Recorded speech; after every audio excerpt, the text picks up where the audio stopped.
శర్వానంద్ అంటే ఇంకా బొద్దుగా క్యూట్గా చార్మింగ్గా కనిపిస్తాడు అనుకున్నారా? ఆ రోజులు పోయాయంటున్నాడు యంగ్ హీరో. పెళ్లి తర్వాత పూర్తిగా మారిపోయాను అంటున్నాడు.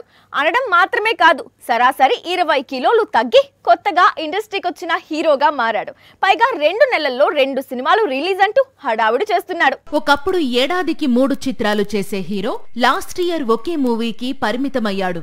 ఈ ఏడాది ఇంకా బాక్సాఫీస్ ముందుకు రాలేదు అనుకుంటుండగా డిసెంబర్ మొదటి వారంలో బైకర్ అనే మూవీ రిలీజ్ చేస్తాడట. ఎప్పటికప్పుడు వెరైటీ స్టోరీస్ సెలెక్ట్ చేసుకుంటూ ఆడియన్స్ ను ఇంప్రెస్ చేసే శర్వా లాస్ట్ ఇయర్ మనమే రిలీజ్ తర్వాత మళ్లీ తెరపై కనిపించలేదు. సడన్ గా ఇప్పుడు తిరిగొచ్చాడు.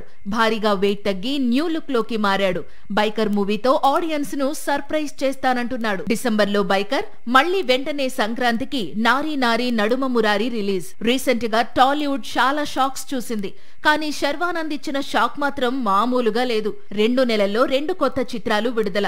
రెండింటికి 2 హిట్ అయితే మాత్రం శర్వా మళ్లీ ఫామ్ లోకి వచ్చేస్తాడు. శర్వానంద్ స్పీడ్ సంక్రాంతితోనే ఆగేలా లేదు. ఎందుకంటే ఆ తరువాత కూడా చేతిలో భోగి అనే మూవీ ఉంది. ఆ చిత్రాన్ని వేసవిలో విడుదల చేసే అవకాశాలు ఉన్నాయి. వీటితో పాటు శ్రీను వైట్ల దర్శకత్వంలో కొత్త చిత్రం చేయబోతున్నాడు శర్వా. ఈ చిత్రాన్ని ఏడాది చివర్లో విడుదల చేసే అవకాశాలు ఉన్నాయి.